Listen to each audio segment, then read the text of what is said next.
Hi, I'm Rochelle, and today we're going to look at how community initiatives can help reduce racism. I think that humans have an innate sense of the need to belong, and racism negatively impacts that sense of belonging. Before looking at the community piece, I think it's important that we first understand and agree that racism exists in Canada, but it also exists right here in Edmonton. Off to Princeton, if he was pulled over, will we watch the lynching? Share it to the public like the mob who lynched him. Okay, so I'm working on this community project where we look at how community initiatives can help reduce racism. And before I even want to look at the community piece, I want to understand people's personal experiences with racism. So, do you have any stories? I know that you moved from Toronto and now you live in Edmonton. Is there differences in racism? Absolutely. Toronto is more comparable to what we see in the US. I've seen the police brutality, I've seen the police kill somebody before. So that's a lot more the narrative and what we see in Toronto. Edmonton, it's a lot more implicit, subtle. It's not really in your face. More microaggressions, more structural racism. So it's hard. It's a contrast. Everybody asking you what happened to you. I try optimism, but lots of victims look like me, but they often kiss and law likely have them rot in prison. Would it make a difference if he's off the prison? I think it's important that we listen to people's personal experiences with racism. And I read this study from Black Lives Matter in Progress, Alberta, that said Black and Indigenous people were more likely to be stopped by the police. Oh yeah, I definitely have experiences with that. When I was 19, a friend needed me to drive him home from a party, and he was drunk. So I drove his car, I was in his learners, and a cop car pulled us over because he thought I was drunk, even though I was sober, and driving his car home. And when the cop got out of the car, he pulled out his gun and was like, "When I say freeze, you better freeze." And I was like, oh my God. And he thought that I was drinking, and he was like cursing, and he pulled out his gun on us. And it took my white friend who was drunk to de-escalate the situation. It was so scary. You had a really negative experience with the police at a formative time of your life, and they actually pulled their weapon on you. Yeah. Do you have any other experiences? Yeah, I have tons of experiences in stores and higher end stores, or even lower end department stores where people have followed me around, questioned where I've come from, other things like that, which really just make me feel like I'm less of a person. Watch the lynching, share it to the public like the mob who lynched him. Willie Lynch letters ain't a lot that's different. War on our minds meant to cause division.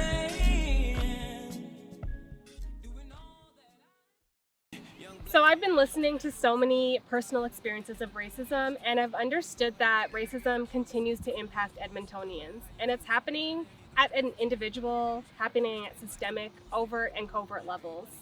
And I find myself really asking, how does community initiatives help contribute to a sense of belonging for people, and how can it reduce racism?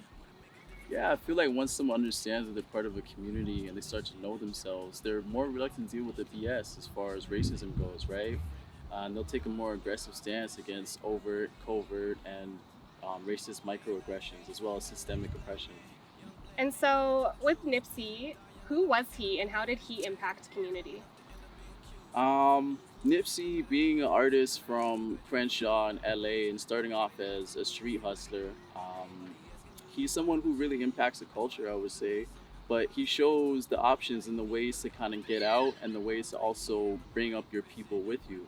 Because someone who started from the ground up and became successful and then continued to invest in his community rather than divest, he showed a whole new blueprint of how to continue to control your community.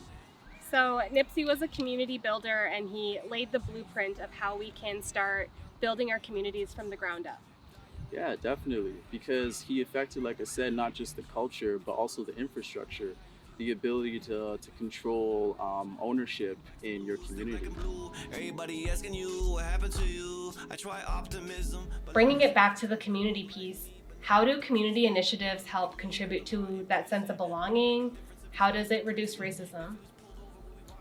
Well, for me personally, I started my own platform with the intention of bringing people together, and has actually led me to co-founding the collective for Black Iranians. Okay.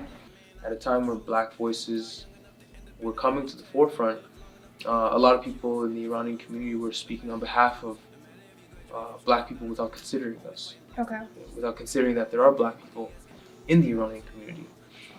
So what we're doing with this is through advocacy, public education, and creative activism, is we're putting Black Iranian and Afro-Iranian voices at the forefront.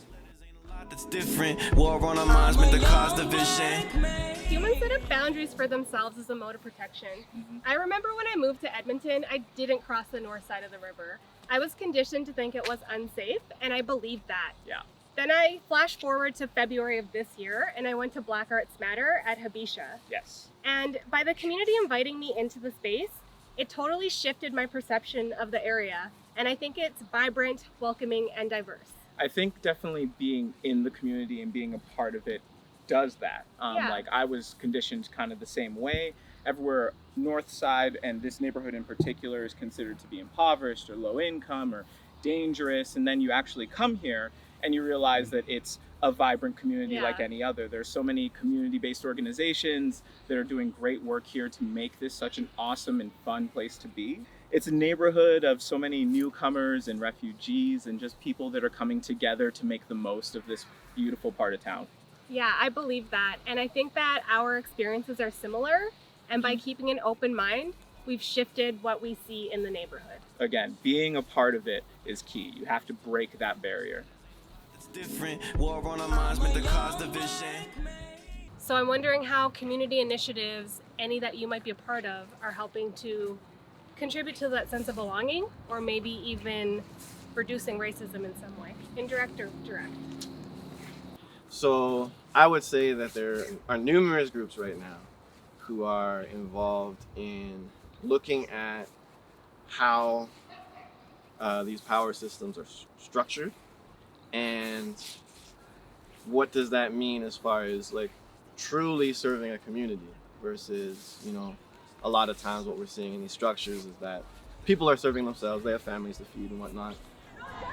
No peace! No peace! I believe that education has a role to play in reducing racism. And how do you think community initiatives can help impact that?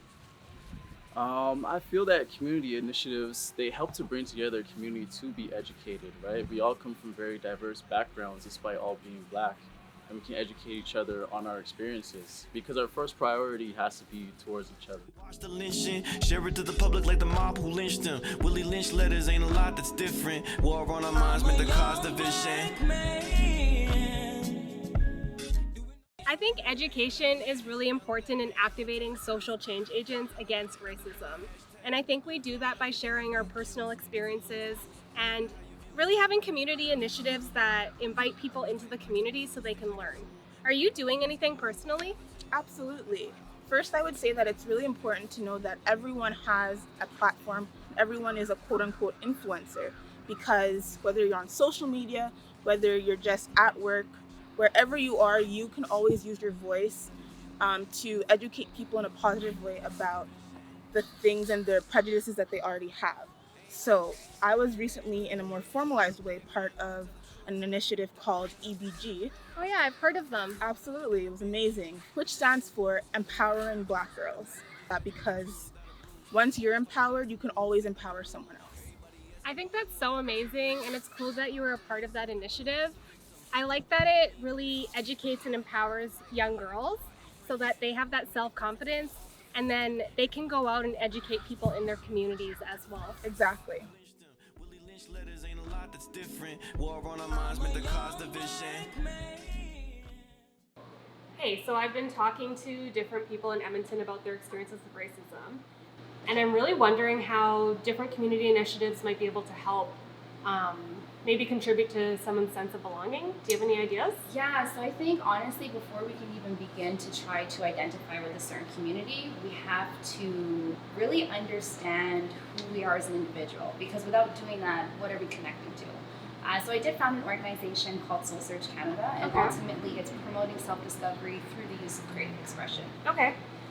So how would Soul Search help contribute to that sense of belonging? doing? Is there any different events that you have? Yeah, so we host different multimedia showcases, workshops to help individuals that may have come across a new journey and kind of wanting that one-on-one mentorship. And then something that we are in the works of is doing retreats and kind of re-energizing and reconnecting with nature, which is, I think, really super important. Look like me, but they often kids and law like Lee have them rot in prison. Thanks for joining me today. I'm so happy that you both are here. So you might know that I've been working on this community project about how community initiatives can help reduce racism. And I think that it's through sharing our personal stories, sharing maybe community perspectives, and starting new community initiatives even. Karima, is there anything within your music that you're personally doing? Well, for me, this is a time to show my vulnerability, to tell my story, and to be confident when I'm promoting my music, when I'm promoting my shows, that my story is valid. Being able to get up on the stage and just celebrate, like my talent, the talents of people around me, to get to be the boss, to use my mind to uplift other people, to use my voice, to use my body, like to be in front of a crowd and say, I want you to look at me. You're the representation. Yes, and to inspire whoever is looking at me, young Black girls especially, of course, because I used to be one. But even to be able to look at a crowd full of diverse faces, ages, ethnicities, and know like they're hearing me right now. They're hearing my voice. So that's super important to me, you know? Growing up in a small community and we were the only Black family, I didn't know who my Black identity was. And I felt that I didn't fit in there. I felt that I would come to the city and I didn't fit in with the Black people here. So I've been on this journey where I'm starting to feel empowered and proud of my Black identity. And I think that people are starting to recognize that. And it feels amazing that I can be my authentic self and that I've met like strong, independent women like you along my way, and we really lift each other up. Make a difference if he's off to Princeton. I think there are a lot of great diverse organizations reducing racism in Edmonton, but is it even enough? You know what? I think we really need to go beyond that, because it's not just having a certain quota to fill for your job. It's not enough having a certain amount of Indigenous people on your community boards and having a certain amount of Black people in different events and that kind of thing. I think what we really need to do is we really need to make sure that not just a seat at the table, but we need to deconstruct the table, and that is the only time when we rebuild it we'll really truly see change. Yes, I love that.